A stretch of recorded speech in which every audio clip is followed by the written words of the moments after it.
Olá, boa noite a todos.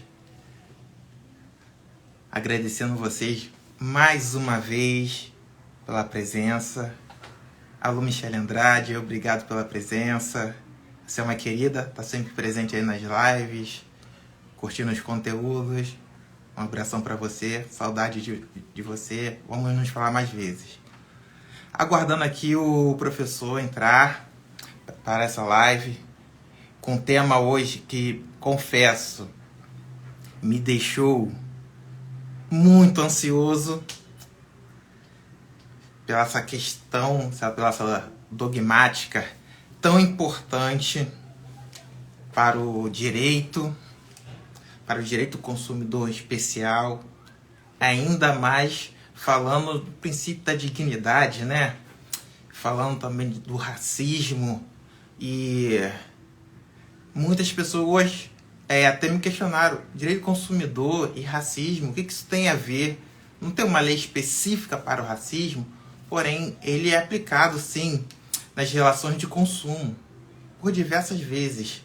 Temos diariamente reportagens falando sobre essa questão. Então foi muito importante ao convidar o professor, e ele é um especialista na área, né? Deixa eu fazer o convite aqui pro professor Jonas. Só um minuto, gente. Obrigado a todos presentes. Marilza Andrade, William, Jefferson, Carolina Noronha, obrigado pela presença.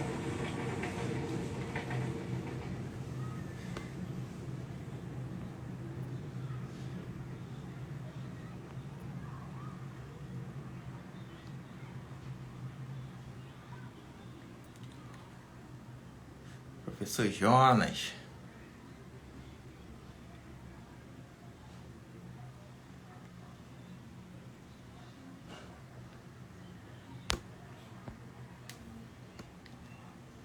Ô, doutora Amanda, boa noite. Obrigado mais uma vez aqui presente.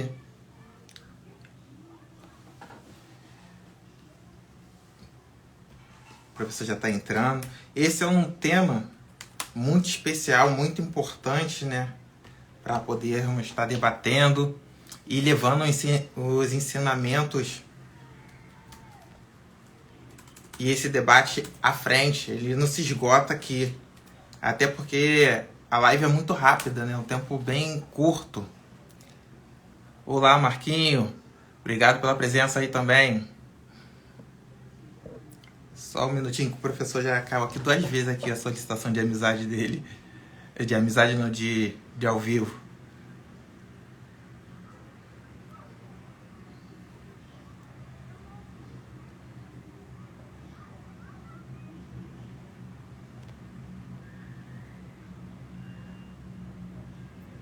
O professor Jonas, estou mandando aí para você aí a solicitação. Assim.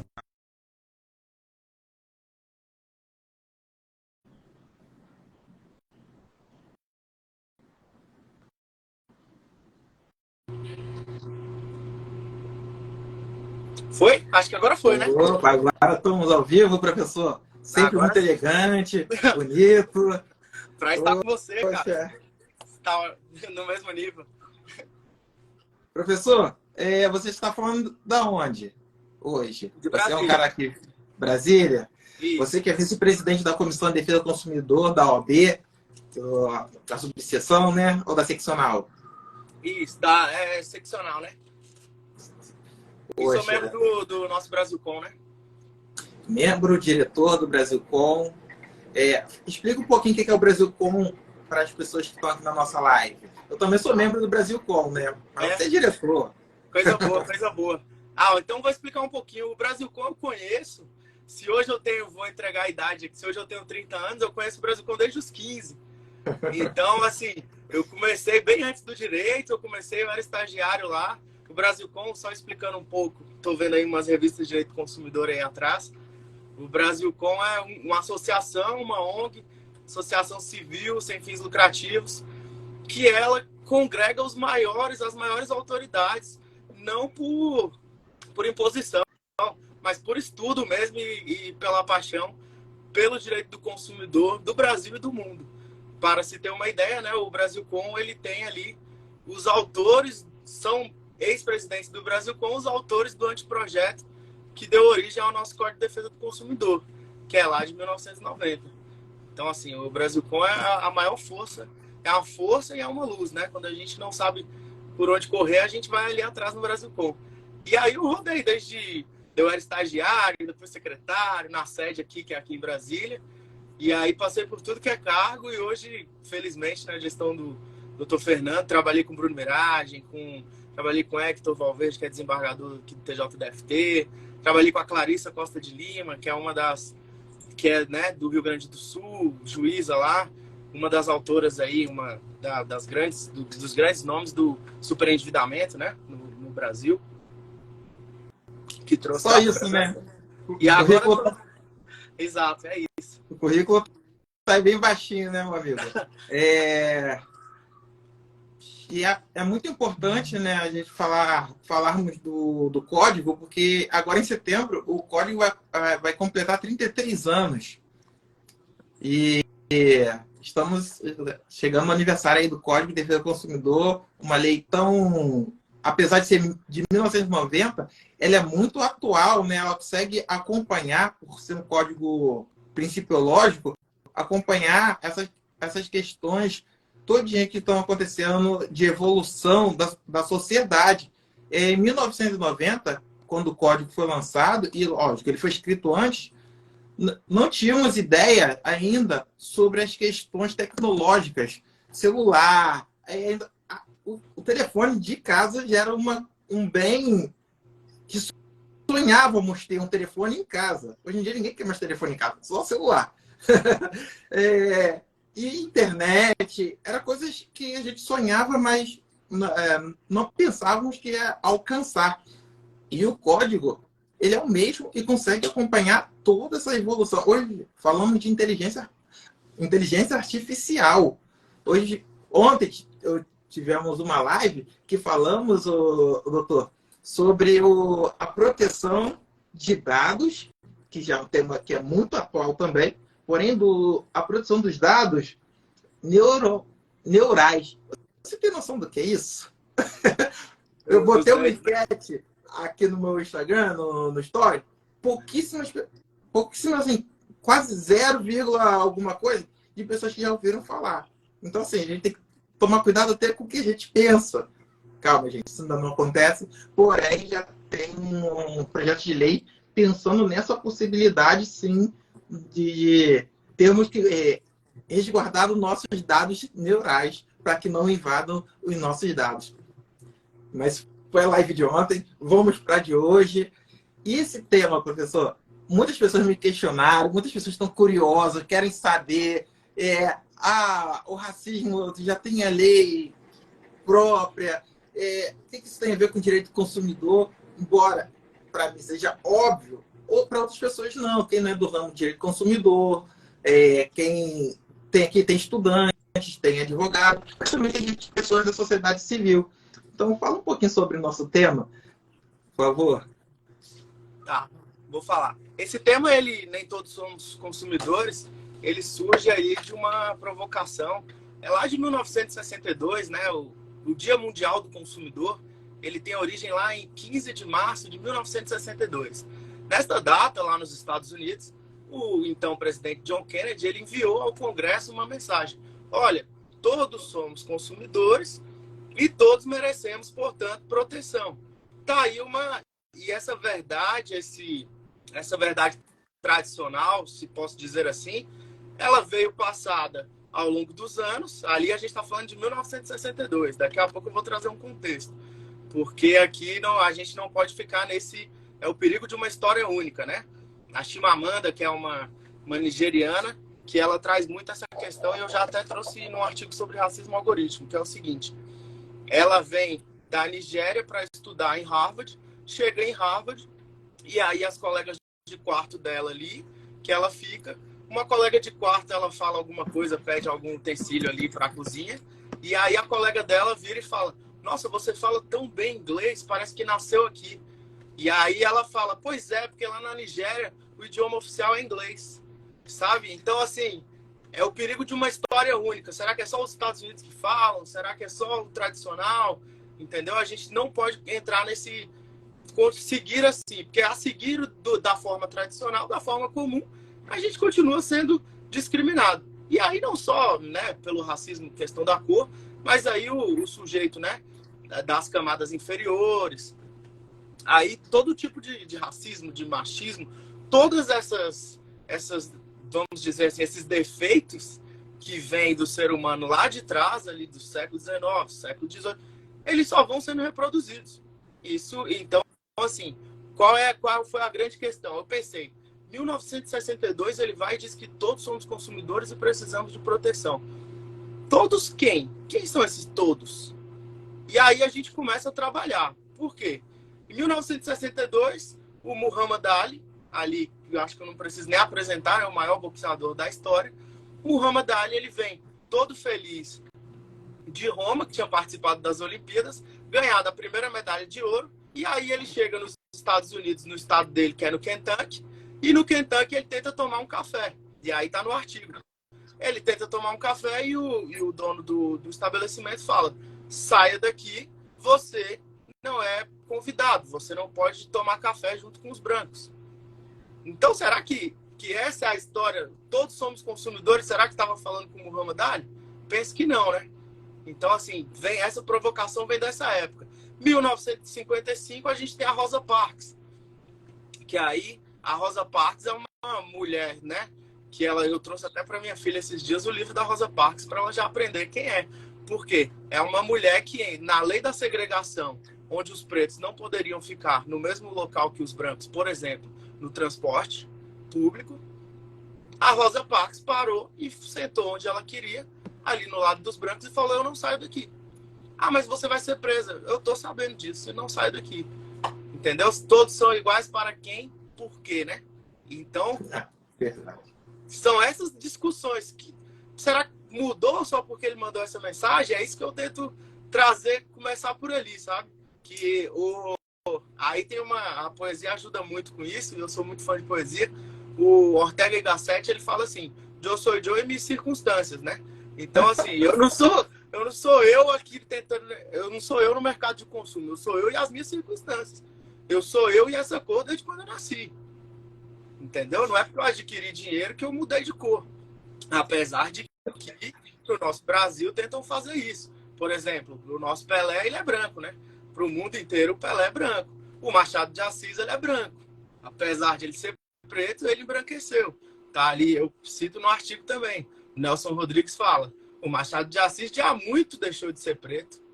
À medida que acende, a cor dele vai ficando branca aos olhos da sociedade. Por quê? Porque a sociedade brasileira jamais poderia admitir uma admiração e um respeito pelo maior jogador de futebol preto. O maior escritor da história desse país, preto. Né? Então, assim, daí eu volto na nossa questão. Todos somos consumidores. Todos quem? Né? É daí que vem toda essa provocação. Pela história tradicional, ali em 1962 ele faz essa mensagem, manda ao Congresso. Aí, isso está em qualquer manual, pessoal, de direito do consumidor, e não é nenhuma crítica ali àquela história tradicional. É só porque... E aí eu sigo... Gente, eu peguei alguns livros daqui e eu vou citando, acho que pode, né? Ô, professor, quem quiser ter acesso a esse seu artigo, pode me procurar, pode te procurar aí na rede social, como que faz? Pode, tá aqui no meu perfil, tem aí, e eu vou colocar. Quem quiser, é só mandar mensagem pra gente que eu encaminho. Ele acabou de ser publicado no livro, mas eu tenho ele aqui em PDF e encaminho, tá? Sem problema. Perfeito. E aí, uma provocação veio desse livro. Isso é um professor, o Adilson Moreira. Ele é doutor em Harvard, em Direito, e lá eles têm muito, assim, aprofundado essa história do direito antidiscriminatório. Isso não, no Brasil é assim, um texto ou outro, se você pensar, mas nada específico. Lá eles têm essa disciplina. É a disciplina na Universidade de Harvard. Tá em Stanford, tá em Harvard, tá em Yale, tá na Ivy League ali, né? Nos três grandes. Então, assim, o Adilson, ele fala, a pessoa que é que é subalterna, ou seja, que ela já nasce ali como se fosse com um defeito da cor, né? Ela é subalterna. Ela não pode ver o princípio da igualdade como todos são iguais perante a lei e segue. Ela não pode. O pobre que está ali numa situação que ele não tem acesso a, por exemplo, a universidade só se for pública, mas tem aquela questão da tirania do mérito, né? Como é que a gente briga com uma pessoa que já, se a gente está num prédio, a maioria que entra em Harvard, a maioria que entra na USP, ela já nasceu na cobertura, né? E aí a gente entra aqui no térreo querendo brigar para chegar junto com esse pessoal. Então, assim, não, mas o seu mérito te leva aonde você quiser. Que mérito é esse, né? Que mérito é esse? O que é meritocracia, né? De aqui, quem ó, vem daqui, e quem vem daqui, quem vem daqui, e disputa a mesma coisa. Exato. Bem difícil. Acho muito bom de trazer esse livro. Ainda ontem eu estava lendo isso e ele fala que só 2% dos alunos, 2%, é o Michael Sandel, professor de filosofia de Harvard, 2% dos alunos conseguem ascender economicamente após entrar em Harvard. Ou seja, é feita para as pessoas que já nasceram na cobertura, nesse raciocínio que a gente está dizendo, e para perpetuar esse sistema, não é para mudar. Então vem o professor Adilson e fala, e aí mexeu muito comigo, essa ideia de, olha, a pessoa que nasce numa categoria diferente, é subalterna, ela tem que ver o direito, se ela entra para o direito, ela tem que ver o direito como um instrumento de transformação social. O direito não, sabe? O direito não pode ser, o direito é só cumpra, faça, se é assim, é assim. Se a lei diz que é separado de um lado pretos, do outro lado brancos, se o pobre sempre vai estudar aqui, o rico vai estudar naquela outra, e é o rico que vai tomar a minha vaga lá na pública, né? Porque a lógica é toda inversa. Porque hoje... Perfeito. Né? Então, toda essa questão é daí que eu venho discutindo, sabe? E aí vamos trazendo agora para o Código de Defesa do Consumidor e chegamos ali, racismo e sociedade de consumo, que é o tema. Que eu queria trazer muito esse contexto. Em 1985, a gente tem a Carta aos Consumidores, que ali tem os direitos básicos também. E aí começa. E para a gente, 1988, já trazendo para a nossa realidade, a gente tem 1988, Constituição Federal. O artigo 5º 32, o Estado promoverá, na forma da lei, a defesa do consumidor. Ou seja, ele escolheu um sujeito para defender dentro de uma relação, né? Tá muito claro. Perfeito. Artigo 170, inciso 5º, fala que trata da ordem econômica. São um dos princípios da ordem econômica, a defesa do consumidor. Aí a gente vai para a DCT 48, Ato das Disposições Constitucionais Transitórias. Aqui só trazendo um básico aqui, né? Sim. E aí nesse ato fala, o Congresso promulgará em 2 anos um código, né, para chamar de seu. Aí entra o Brasilcom, aí entra esse estudo, esse código que você acabou de falar, que ele é principiológico, que ele é de 1990 e ele consegue resolver a fraude do Pix hoje para uma pessoa que é vítima, né? Então, a minha discussão aqui é qual? Nesse sentido. Existe um código? Sim. O código fala que defende todos os consumidores? Sim. Tem o princípio da vulnerabilidade? Tem. Todos somos consumidores, todos somos vulneráveis. Está lá, artigo 4º, inciso 1º. Mas e o preto? E o preto que tenta entrar nas lojas americanas e ele apanha? E o negro que quando... Aí eu vou trazer um exemplo meu. E eu que se vou aqui no mercado aqui ao lado, eu deixei de ir porque toda vez uma pessoa anda comigo. Ele anda comigo para todos os lados. Da entrada até a saída. Então, todos somos consumidores? Em que sentido? Sabe? Essa é muito a discussão. E aí eu venho e pego ali. Então vamos para as normas jurídicas. Vamos ver se o direito, né, é concretização. Vamos ver o que já existe. Na doutrina nacional, e aí eu vou fazendo na carne aqui uma crítica. Não é, sabe, demérito, mas fiz um artigo quando eu ainda estava na faculdade, catalogando todas as revistas de direito do consumidor sobre o que se fala desde 1992, e ali foram publicados 981 artigos, de 92 até 2015. E aí eu levanto o questionamento. Quantas vezes se discutiu, quantas vezes se mencionou algo sobre racismo e relações de consumo? Um total de 0. Zero. Tá? Aqui não é um demérito, nada pessoal. No mundo civilizado discutem-se ideias, né? Então, assim, zero. A gente está pegando a revista Referência. Voltando, né? É uma publicação que, para quem é acadêmico, sabe da importância. É uma revista A1 da CAPES, da Qualis, a maior qualificação de tudo. E ela é referência para a gente. A gente usa em tudo, né? Eu tenho uma dúvida, eu tenho todos aqui. Se a gente tem uma dúvida, a gente recorre à revista de direito do consumidor, porque é fonte segura. Sim. Mas ela nunca tratou disso. Então, pegando por essa, né? A doutrina eu espelhei ali nesse artigo. Agora vamos para outro tema, para outro lado, a jurisprudência. E aí eu trago essa questão de que a jurisprudência, que geralmente ela anda atrás da doutrina, porque vê o doutrinador e fala, olha, que nem você estava falando de ontem, já estou discutindo a questão de, sei lá, questões neurais da inteligência artificial. Eu tenho um artigo sobre racismo algoritmo nas relações de consumo. Então, sabe, essas questões novas, né, que a gente nem sabe se pega ou se não pega, que tem isso aqui ainda no Brasil, né?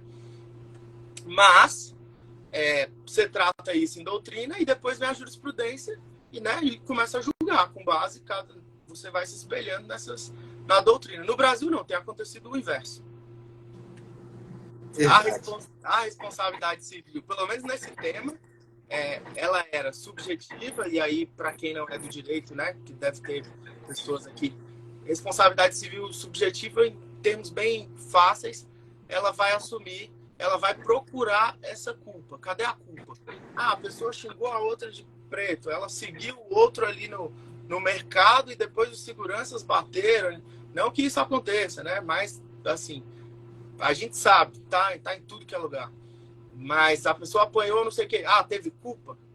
Não, foi com tom jocoso, como um desembargador agora acabou de fazer isso, né? Pelo amor de Deus. Mas, assim, não teve intenção, foi num tom jocoso. É o racismo recreativo, né? Como diz, e aí é desse professor também, racismo recreativo. Esse professor ele me influenciou muito nessas discussões. Então, qual é a grande questão para a gente avançar objetivamente? A jurisprudência passou dessa aferição de culpa para a responsabilidade objetiva. Olha, existe um racismo, não pode, que nem eu vou pegar alguns casos aqui, só um momento, para eu só elencar aqui o que eu peguei de casos da jurisprudência mais recente. Criança de 10 anos sendo abordada de maneira excessiva dentro de estabelecimento comercial. Isso foi no Rio de Janeiro, no ano de 2022. Então, assim, todos somos consumidores. A criança de 10 anos teve uma abordagem vexatória, apanhou dos seguranças, ficou presa no lugar, não podia sair, ou seja, cárcere privado, porque suspeitaram que ela estava furtando uma água. Esse é o Todos Somos Consumidores. Vamos a outro caso. Também Rio de Janeiro. A indenização aqui foi de 50 mil reais. Você olha e pode falar, nossa, 50 mil reais foi alto, hein? Mas na hora que você analisa o caso, o sujeito não estava nem na loja, ele estava fora da loja, ele foi trazido para a loja por um segurança, ele apanha de 5 pessoas, chega a polícia, bate também, porque ainda não tinha batido, pela cor dele, e aí ele perde um olho, apanhando, e aí ele ganha 50 mil reais. 50 mil reais é o quê? É quanto vale o racismo no Brasil? Então, assim, quem são esses consumidores? Racismo durante o voo. O ano é 2021, em São Paulo. Aqui ele ganhou 10 mil reais. O sujeito, ao longo do voo, ele pela cor, né? Ele era um preto. Ele entra, vai na classe executiva. Tá na classe executiva, a mulher, a comissária de bordo, o senhor tá no lugar errado, o seu lugar é para lá. Aí ele fingiu que não era com ele. O senhor tá no lugar errado, o seu lugar é para lá. Inclusive tem um da sua cor lá no final. O senhor tá no lugar errado, o seu lugar é para lá, tal. Ele começou a gravar e ajuizou a ação. Esse é o Todos Somos Consumidores? Esse é o compliance, o ESG, o que quiser chamar, brown washing, né? Qual é o novo modelo? Qual é o novo modelo? Essa é a ética. Pode usar várias denominações, mas nada... Quanto vale, né? Justifica. Quanto vale a dignidade? Então, aqui um outro caso. TJDFT, esse aqui também é Rio de Janeiro. Isso é no Novo Hotel. As pessoas saem, são 5 pessoas, 4 loiras, um grupo de amigos. 4 loiros e uma negra. Eles saem para um barzinho ali, num daqueles Belmont, voltam de madrugada, e de madrugada eles entram já meio alterados da bebida para subir, porque estavam todos hospedados. Os loiros sobem, a negra é parada, tem que chamar a polícia. Para ela foi revistada e ela era 3 horas da manhã. Quando deu 6 da manhã, a liberaram depois de ela assinar um termo circunstanciado. Hóspede do hotel. Esse é o Todos Somos Consumidores. Né? Na prática, a prática é muito diferente. E aí professor, algumas questões que eu gostaria de trazer, que tenham visto nesses estudos. Primeiro é a questão do racismo, né? Tem muita discussão se o racismo é estrutural, o racismo é institucional, o racismo é multidimensional. E aqui são 3 livros que eu debati sobre isso. Vou até trazer aqui. O estrutural, nossa, tá todo é o do nosso ministro dos Direitos Humanos, que ele fala que o racismo no Brasil é estrutural. Vou já trazer as diferenciações. Gessé Souza, que é outro muito famoso, ele fala como o racismo criou o Brasil. Ele fala que o racismo não é estrutural, ele é multidimensional. Ele está em várias áreas. Já trago. E o que melhor e que me convenceu é um professor do Rio de Janeiro, da UFRJ, Muniz Sodré, que ele chama de Fascismo da Cor. Esse livro acabou de sair. Fascismo da Cor. Eu indico muito para quem quiser entender um pouco sobre essa loucura que acontece. Porque o que esse professor Muniz Sodré fala? Primeiro vem o Silvio Luiz, e aí ele fala, olha, a importância é muito grande porque é estrutural. Ele está em todas as estruturas, né, o racismo. Todas. Ele fala que está em todas as estruturas, só que o professor Muniz Sodré e o Gessé Souza falam o seguinte, ele não é estrutural porque ele não vem das próprias instituições, ele não está nas leis, sabe? Ele fala, ele não está nas leis. Estrutural se ele tivesse numa lei. Hoje ele é institucional.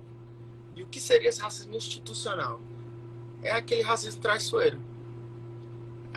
Isso é racismo, mas o racismo é crime, mas, poxa, eu tenho um amigo que é preto, sabe? Isso é racismo, mas o meu vizinho é preto, eu falo com ele, sabe? Entendeu? Isso é racismo, eu falei bom dia lá pro porteiro lá do prédio, entendeu? Então eu não sou racista.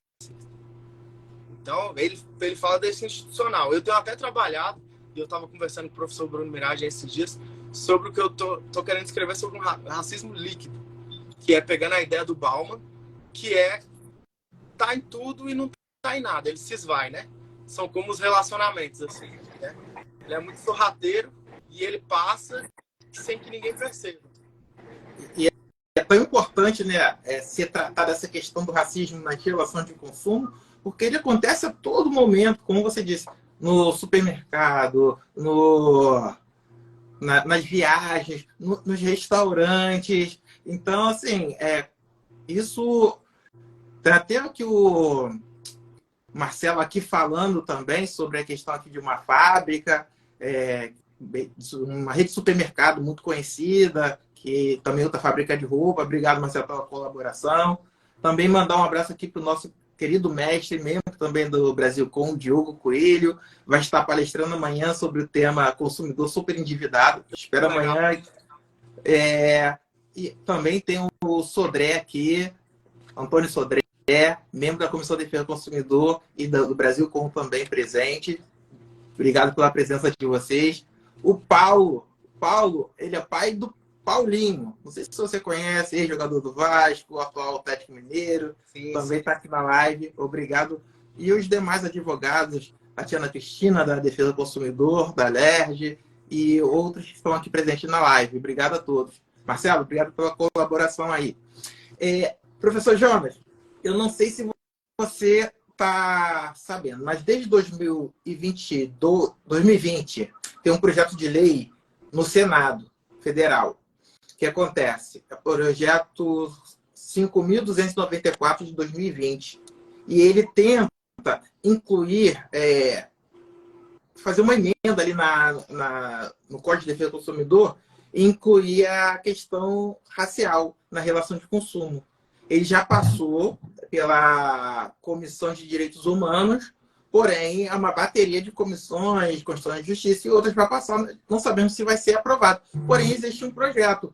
E o intuito do projeto mesmo é trazer o quê? Uma prevenção contra o tratamento discriminatório de raça e cor, além de estabelecer que fornecedores devem treinar seus funcionários, inclusive aqueles terceirizados, a respeito do combate a qualquer tipo de tratamento discriminatório contra os consumidores. Acho uma boa ideia. Não vi o projeto todo, vi só assim, peguei um pouquinho dessa ideia e querem a ideia é incluir no artigo 4º, onde está ali os princípios, esse princípio aí também do tratamento do racismo pelo Código de Defesa do Consumidor. E para tu ver, para todos aqui que estão presentes possam entender a importância dessa live, a importância do artigo que você escreveu, que isso já chamou a atenção de deputados, é cotidiano essas condições de racismo na relação de consumo, seja por funcionários, sejam por usuários, onde os funcionários também têm que estar aptos na hora de algum cliente com outro cliente, com o próprio funcionário, saber ter um bom treinamento, saber atuar ali na área. Então, eu trouxe esse projeto de lei que eu acho muito importante, né, dividir, até que para que a sociedade e nós, advogados, nós, escritores, e também representantes de instituições tão fortes como a OAB, como o Brasilcom, possamos estar dando força. Se talvez não for esse projeto, talvez melhorá-lo, mas que seja aprovado alguma coisa nesse sentido na relação de consumo. Como o senhor bem explanou, é um tema pouco debatido. Na principal revista de Direito do Consumidor, não tinha artigo até o momento. E estamos em 2023. O Código é de 1990, mas o Direito do Consumidor ele se consolidou em 1962. Olha quantos anos. Quase meio século. O Direito do Consumidor já existe. Aqui no Brasil vai fazer 33 anos. E em 2020 começaram a pensar nisso. Olha, no início da live estávamos falando de tecnologia, de inteligência artificial. Estamos preocupados tanto em certas coisas de evolução, porém não conseguimos evoluir como humanos, de olhar o próximo como igual. É como o questionamento que você coloca o tempo todo e está no seu brilhante artigo. Quem são esses consumidores? É isso. Ele vem aí trazendo até outro ponto histórico. O negro, ele vem lá do século XIX, século XVIII. Ele vem de coisa. Numa relação de consumo a gente tem clássica, né? Aí para os alunos, para o pessoal que está ouvindo. Tem no artigo 2º, você tem consumidor. No artigo 3º, você tem o fornecedor. Você tem o objeto. E você tem essa finalidade que não pode ser de lucro, né? Para o consumidor. Ele tem que ser destinatário final. Está formada uma relação jurídica de consumo. Ponto. Onde é que o negro se encaixa aí? É uma outra discussão que eu já vi me perguntando. Ele vem ali no século XIX, no Escravidão do Laurentino Gomes. Em 1850, tem anúncios nos jornais que falam assim: o preto ele vai com todos os dentes brancos e tal, e não tem defeito no braço e nem na perna. A mancha que aparece na perna é um defeito aparente, mas não vai prejudicar. Se prejudicar, a gente desconta um pouco. Então, na relação jurídica de consumo, ele era objeto. Ele era o produto, que pode ser defeituoso, pode ter um vício oculto, em todas essas discussões. Isso a gente está falando do século XIX. Então, tá bom. Vamos avançar um pouco.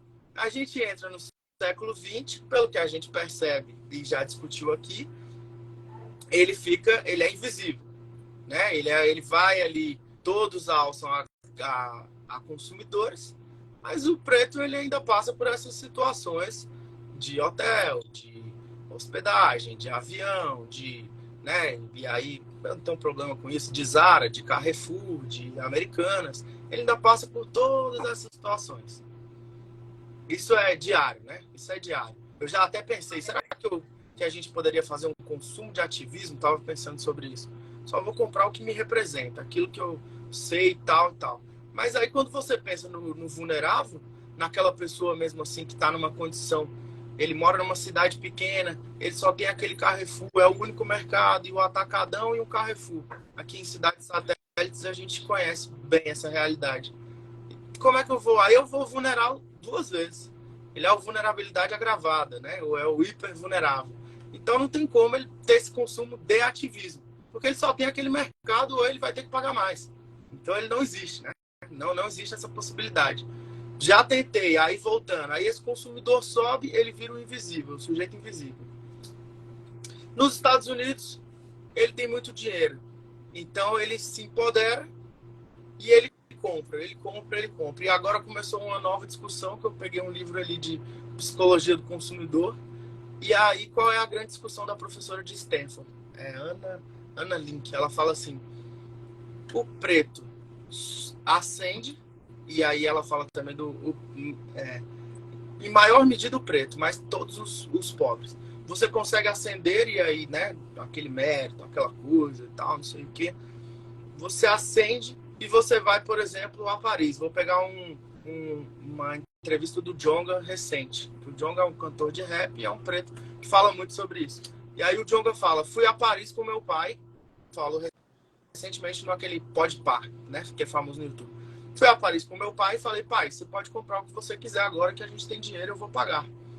E aí o pai dele falou, não, filho, eu não quero comprar nessas lojas aqui, dessas grifes e tal, Louis Vuitton, Dolce & Gabbana e por aí afora, Gucci.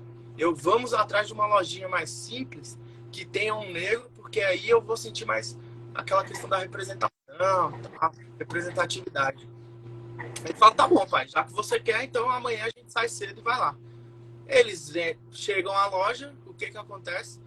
O preto fecha a loja com medo de ser assaltado pelo Djonga e pelo pai dele.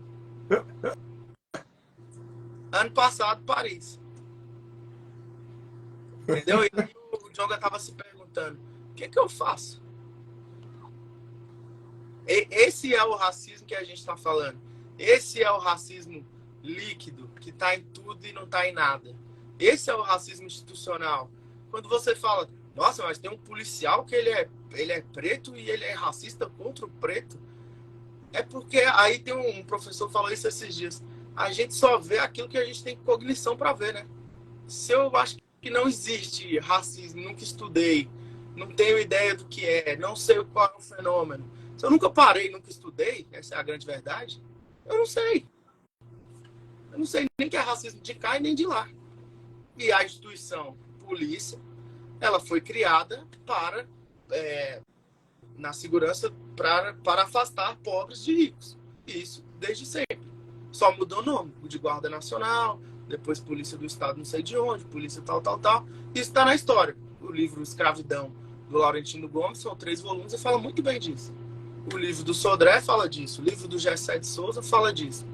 Então, assim, são essas instituições, sabe? Que a gente tem que ter muito cuidado. Quando se fala letramento racial, né? Uma questão de todos aprenderem. Isso é muito importante. Uma questão que eu acho que é a mais importante, aquele Clarence Thomas, que é um justice lá da Suprema Corte norte-americana. Ele entrou, olha que loucura isso. Ele entra em Harvard por cotas para negros. Hoje ele é um justice, um ministro, né, equivalente aqui da Suprema Corte americana, e ele votou contra a permanência das cotas sociais, não é nem raciais, as cotas sociais. Ele votou contra. E aí perguntaram a ele por quê. Ele falou, porque eu consegui, mas quando eu chego em Harvard me tratam como se eu fosse... ele é o cotista, ele é o pobre que está aqui. E ele disse que não quer isso, ele não acredita mais nisso. Por exemplo dele, ele disse que não acredita mais nisso e que não quer que ninguém passe por isso. A grande verdade é que ele não quer, aí é Paulo Freire, não tem jeito. O oprimido de hoje, se ele não se esclarece, se a educação não entra nele, ele é o opressor de outro oprimido amanhã. O ministro Carlos Aires Brito falou isso da questão, no julgamento da questão da Maria da Penha. Que a pessoa sofre violência doméstica, vê a mãe sofrendo, por exemplo, em casa, e ela nunca se esclarece, ela só vê aquilo e acha que é aquilo. Então, quando ele cresce, muito provavelmente ele não quer se vingar do pai. Ele quer ser opressor de uma nova oprimida. Então, isso. Essa foi a perfeita analogia que eu encontrei. Estou escrevendo sobre isso, que é a tirania do mérito. E ele pegou... Ele nunca teve esclarecimento nessa questão racial, pelo menos. Se é um justice de direito, imagina-se que ele saiba muito, né? Mas ele nunca teve esclarecimento. Ele é um preto. E ele entende que não. Ele é um preto conservador e entende que não é assim. Sabe? Ele, não, que negócio de cotas, isso aí faz muito mal. Porque quando eu entrei em Harvard, ficavam dizendo, olha, esse aí é o pobre que está aí pela cota. Mas não é por aí, sabe? A educação, quando não liberta, ela faz esse tipo de pessoa. Então, a gente tem que esclarecer a sociedade nesse sentido. Sabe? Tá em tudo. E aqui no Brasil, a gente tem as tonalidades, né? Por exemplo, aqui se fala muito no... esse aqui é o moreno, esse aqui é o preto, esse aqui é o não sei o que e tal e tal. E aí o povo não entende por que quando chega nos Estados Unidos, o que aqui se achava o branco, ele chega lá e é tratado como, né? Ele é o índio. No mínimo, ele é o índio ou ele é um preto, né? Por que isso? Porque o tal do racismo, por exemplo, lá nos Estados Unidos, ele é da gota de sangue. Se você tem algum preto que passou pela sua família e tem alguma gota de sangue no louro, Donald Trump, você é preto.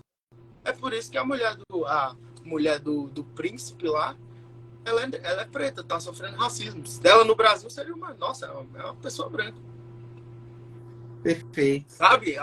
A gente tem que discutir isso, abrir os horizontes, né? Para todo mundo ter noção disso. É esse esclarecimento que vai trazer um juiz no futuro que vai olhar e vai conseguir julgar com humanidade, né? Um juiz que vai olhar e vai fazer justiça. Poxa, isso aqui não pode, isso aqui tá errado. Isso aqui tem que, né? É um professor que numa aula não vai permitir. É um juiz que não vai dizer que, não, falou, mas falou em brincadeira. Não, é racismo, mas espera aí, né? Calma aí também. Tanta coisa séria, é racismo, mas racismo é um crime, mas não é. Sabe? Então, eu entendo que somente por meio de conhecimento, de esclarecimento, é que a gente conseguirá, no futuro, fazer algo de diferente. Um último ponto, professor, que eu queria trazer dessas discussões, assim, sabe, de institutos para esclarecer, assim, lugar de fala. Se fala muito lugar de fala, e aí esse professor é o que mais me inspirou aqui sobre isso, é o Gessé Souza. Acho que muita gente deve conhecê-lo. O Gessé fala o seguinte: mas o lugar de fala, só quem pode falar pelo preto é o preto. Só quem pode falar pela mulher que sofre na favela e não está conseguindo nem o almoço é a mulher que sofre na favela e não está conseguindo nem o almoço. Ele fala, não, pelo amor de Deus, não faz isso. Aí você mata a pessoa de novo. Por quê? Vamos ao jornalismo. Só quem sobe, por exemplo, quem subiu, Glória Maria. Então só a Glória Maria pode falar para todas as pessoas que querem ser jornalistas, mas que são pretas no Brasil. Então é só a Maju Coutinho que pode falar. Então, você entendeu? Esse assunto, ele tem que ser entendido que ele é de todos nós. Você não pode ser, eu não sou racista. Você tem que ser antirracista. E essa questão da raça, e aí eu também já entrando em outra questão, mas eu acho muito importante essas distinções para quebrar esses mitos, sabe? Uma outra questão que eu escuto muito, que tem essa do lugar de fala, tem a de quem pode falar, né? Quem pode falar por quem? Quem pode falar por quem? Não é só o professor Vitor que pode falar de racismo numa sala de aula, pelo amor de Deus. E aí, se ele é 1% dentro da faculdade dele, eu sou 1% aqui, então ninguém fala sobre isso. Esse é o... Né? Então ninguém vai falar. Então ninguém vai falar. Perpetua-se, né? E aí a questão da raça. Porque muita gente fala, não, mas a cota racial... mas a raça, calma aí, raça só tem a raça humana. Pois é, eu concordo. Eu concordo. A raça só tem a raça humana. Mas foram lá no século XIX, foram os brancos que trouxeram isso. Eu concordo, perfeito, só existe a raça humana. Mas a dignidade vem de dignitas, que significava honraria. Ah, o Vitor foi lá e matou alguém pra mim, que sou o imperador e tal. Ô, Vitor, deixa eu te dar uma dignidade aqui, pega essa medalha. Dignidade vem disso. E a dignidade que tenta ser passada para, né, pro interno, Immanuel Kant aí, metafísica dos costumes. Eu tenho minha dignidade, não posso trocá-la por nada. Será mesmo que a gente já está nesse nível?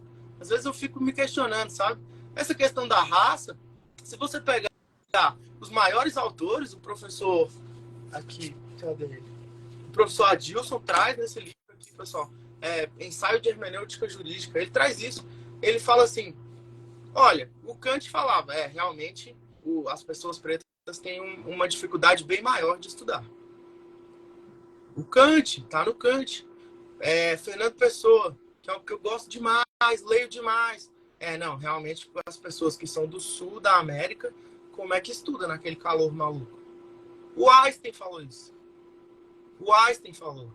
Não tem grandes cientistas no sul da América, porque naquele calor, aquelas pessoas pretas, como é que estuda daquele jeito? Então, isso é preciso ser dito, sabe? Isso tem que ser dito. Isso fica escondido e velado. Ah, não, mas é só a raça humana. Tá, eu concordo, mas vamos brigar por isso, porque até hoje não é. Até hoje não é. Sabe? E é isso, essa discussão que eu gostaria de trazer muito para cá. Para todo lugar que eu tiver oportunidade. Ô, Jonas, eu tenho sempre essa honra, né, de estar próximo a você, estar sempre trocando essas conversas sobre a invisibilização, sobre a perpetuação do racismo e todo esse movimento social que foi montado, que vivemos num sistema social montado que pela supremacia na época branca. Então, quando essas pessoas, essas pessoas, né, que éramos coisas. Falaram essas questões, eu estou tentando trazer a palavra para não ser muito pesado, elas faziam parte dessa supremacia. Entendeu? Então, assim, é um conceito que realmente eles colocaram porque era um conceito da realidade deles. Porém, isso não é humano. A população preta foi tirada do seu habitat, foi colocada, sequestradas, né? Inserido em outra e teve que negar sua religiosidade, sua origem. Tudo foi apagado. E tiveram que viver um outro tipo de sociedade que não era o deles. Então, essa filosofia deles, eles não estudam, não sei, por quê? É porque era outro tipo de sociedade. Uma coisa milenar deles, já tratar de pai para filho, essa sociedade preta estava sendo inserida, ela aprendendo a viver o que era a realidade dos brancos. Entendeu? Então, assim, foi um período de adaptação. E massacre, que era sequestro, mortes, sendo escravizados. Então, e também teve a resistência. Não quero aprender isso. Não quero ser assim.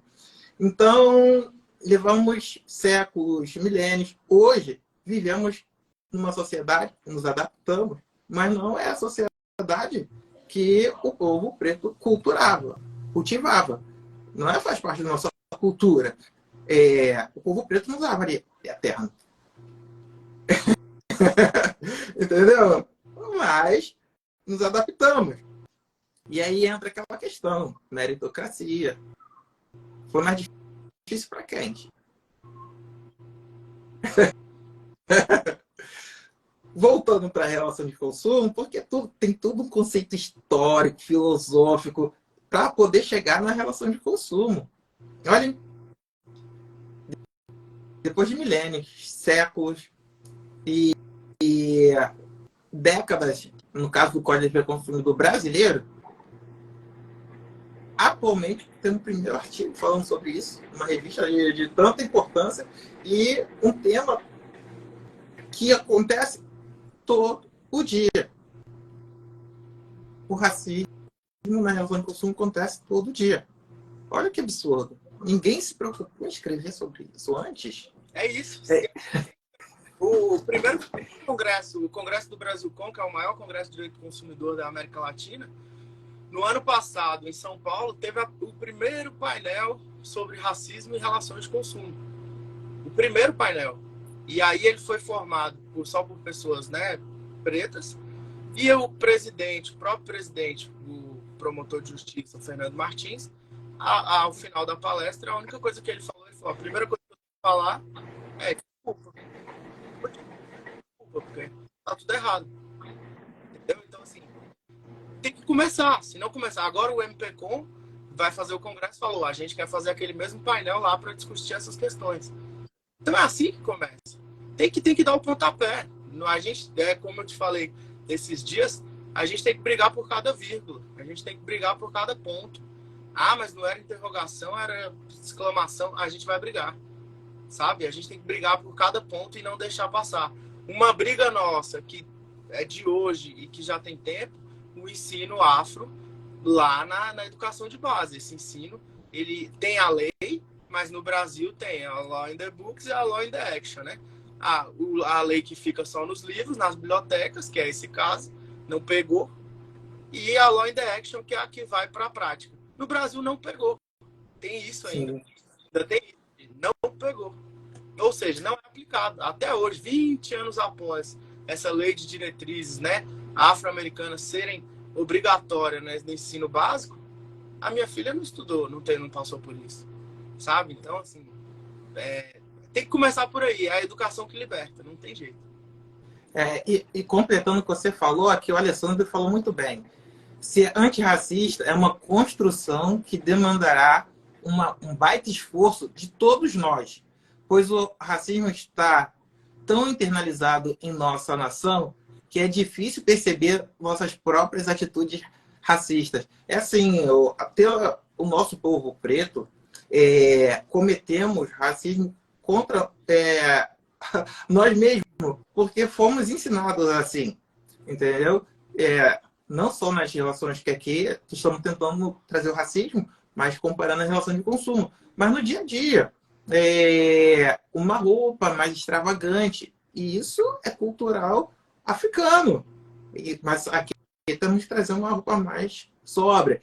Também está no comportamento mais escandaloso, mais despojado. Isso é cultura africana. Isso é uma herança genética nossa. Entendeu? Mas não, temos que falar baixo, temos que andar. Então, assim, e quando observamos uma outra pessoa preta que tem um comportamento que está na sua genética, descriminalizamos. Entendeu? Então, assim, é uma coisa bem que temos que passar para a sociedade, temos que aprender, porque a cultura foi apagada, nossa origem foi apagada, e uma questão mesmo que você trouxe, Alessandra, é de reconstrução, porque já somos construídos, porém, ou esquecemos ou não nos deram essa oportunidade de ter contato com a nossa origem, tá? Mas sendo que ela é inegável, tá na nossa genética, tá no nosso DNA, ela vai sempre aflorar, por mais que aprendemos a nos comportar de uma forma diferente do que a nossa origem veio. E trazendo para o consumidor, temos que ser muito atentos quando entramos num estabelecimento comercial, quando somos consumidores e quando somos também o atendente ou o empresário, porque eu, advogado, moro em Del Castilho, Rio de Janeiro, saio do metrô. Eu passo pelo pessoas bem vestidas, entrando no shopping, coisa e tal, vou embora. Mas mais na frente tem um menino ali no sinal de trânsito. Meu comportamento, meu passo ali vai continuar mesmo tranquilo ou vai acelerar? Olha que eu sou preso. Entendeu? Então, assim, onde está o racismo? Pode estar até em mim mesmo. Já estou subjugando aquela pessoa que está tentando ganhar dinheiro ali no sinal. Então, eu tenho que tomar esse cuidado, eu tenho que me desconstruir todo dia, e assim todas as pessoas. E isso inclui a relação de consumo, certo? Doutor Jonas? É isso. Que só vai melhorar quando a gente conseguir, por meio da educação, ter esclarecimento. Somente. Porque ali é o Paulo Freire, é o esclarecimento. Essa questão, eu fiquei muito pensando ali sobre o que fazer, né? Eu tenho ouvido muitos questionamentos assim. Jonas, mas faz o quê? E aí eu vejo, por exemplo, compliance. O que é um compliance? Em termos bem simples, é um empurrão da ética. Estou te empurrando a ser ético. Como assim? Eu tenho lá a minha empresa e ela não cumpre um monte de coisas que não são ilícitos grandes, mas tem um racismo ali, uma coisa aqui, não tem nenhum preto ali, não tem nenhuma mulher, a mulher vai estar no mesmo cargo, mas está recebendo menos. Todas essas coisas assim, você fala, isso aí tá errado, mas, né? É o mais, né? É sempre o mais. E tudo que vem antes não importa mais, mas é isso mesmo, o homem vai ganhar 10 mil, a mulher vai ganhar 7 mil e tá no mesmo cargo e tá ok. Até hoje a gente convive com isso. É realidade, não é assim, mas ele tá trazendo de onde? Não, é de hoje. Né? Hoje, se botar na qualquer site sério hoje, você vê notícias sobre isso. Então, assim, tem que acabar. É somente por meio da conscientização. O ministro Aires Brito, muito bom poeta, ele fala entre a passagem da ciência para a consciência tem que ter o humanismo. Se não tiver humanismo, é o juiz que julga de forma... Ele já olha ali, ele ali é o... Não, ali com certeza ele cometeu esse crime. Aí um último exemplo, só para finalizar, eu estou vendo o horário ali. Nesse artigo Racismo Algoritmo nas Relações de Consumo, eu começo falando ali da questão do algoritmo da opressão. Se você coloca no Google homem advogado, aí você bota assim, homem advogado, homem engenheiro. Aí você, aparece. Você coloca o homem, aparece, advogado. Você coloca, no caso da advogada, aparece assim, mulher como advogado, mulher como engenheira. Ou seja, é uma mulher que está lutando para ser aquilo que ela não poderia ser. Tá vendo? Olha o racismo algoritmo. O machismo algoritmo. Mulher engenheira. Não aparece mulher engenheira, aparece mulher como engenheira. Até 5 anos atrás, e aí é a Catherine O'Neill que fala disso, professora de Harvard também, de matemática. E aí, como essa questão, assim, esqueça tudo que se diz sobre... Eu falo direto que o direito tem muito pouco a dizer sobre isso, sobre essas nossas questões. Tem muito pouco. Chegou para o direito é porque já deu tudo errado. Então, a gente tem que buscar. Essa professora de matemática, ela fala, até 5 anos atrás, se você entra no Google, ela pediu para os filhos, ela estava com as meninas em casa, queria fazer o almoço, e aí as meninas queriam distrair ali e tal. Ela falou, vou pegar o iPad, vou entregar e deixar elas brincarem. Colocou no Google, meninas negras, brincadeiras para meninas negras, vídeos, né? Algo nesse sentido. Apareceu tudo de pornografia. As 10 primeiras eram só pornografia. Então ela falou, até o Google, sabe? Isso tem que ser levado à frente. Esse é o mundo. Então, se o Vale do Silício, ele só tinha aqueles nerds, tá tudo... Eu escrevi muito nesse artigo. Se o Vale do Silício só tinha aqueles nerds brancos, não sei o que, tal. Eles que fizeram, você acha que ele pensou, não, peraí, eu vou pensar aqui na mulher? Não. Eu vou pensar aqui na... Eles nunca deixaram entrar uma mulher lá. Entrou mulher de 10 anos pra cá. O Vale do Silício, o Silicon Valley vem de 1970. Então tem toda essa discussão. Será que a mulher, né? Será que eles pensaram, não, vou colocar uma mulher aqui e dar direito para ela também. Pensar no racismo. Não pensou, não. Só replica. Só muda a tecnologia. Antes da gente finalizar, já estamos no final, infelizmente, tem bastante gente assistindo. Eu quero agradecer a cada subseção que está participando aqui do estado do Rio de Janeiro, mas também tem subseções de São Paulo, de São Bernardo do Campo, também tem do Rio Grande do Sul, aqui na live. Também eu quero agradecer as pessoas que por aqui passaram, membros da Comissão de Defesa do Consumidor da OAB seccional, também da OAB Leopoldina, da subseção. Então, teve gente aqui de várias partes do Brasil e membros do PROCON também, estadual, municipal, e todos os advogados, estudantes de direito. Muito obrigado também, pessoas da sociedade civil aí que se interessou pelo tema. E esse tema ele é muito rico, ele foi pouco abordado, mas dá para falar mil coisas. Eu vou trazer só uma situação que está no G1. Olha só, acabei de pesquisar. Ela fala sobre o quê? A mulher negra é barrada em loja de Fortaleza. Isso aconteceu em 2021. Essa mulher era simplesmente uma delegada. E ela foi barrada em uma loja em Fortaleza porque, ao tentar entrar no estabelecimento, ela foi impedida.